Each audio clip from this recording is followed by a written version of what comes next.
Gaya ng aking nasabi nung nakaraang report ko, ay patuloy ang pagre-report ko sa taong bayan tungkol sa mga kaso at saka sa mga impormasyon na nakukuha natin tungkol sa mga flood control project na hindi maganda.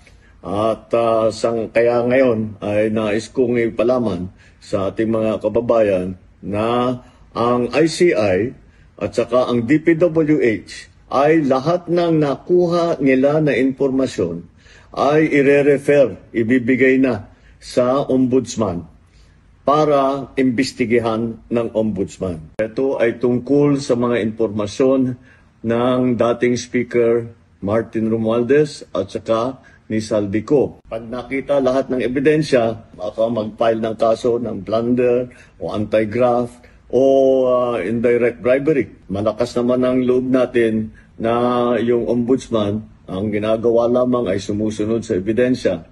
At kung saan tayo dinadala ng ebidensya, doon pupunta ang ating investigasyon. Maraming salamat po.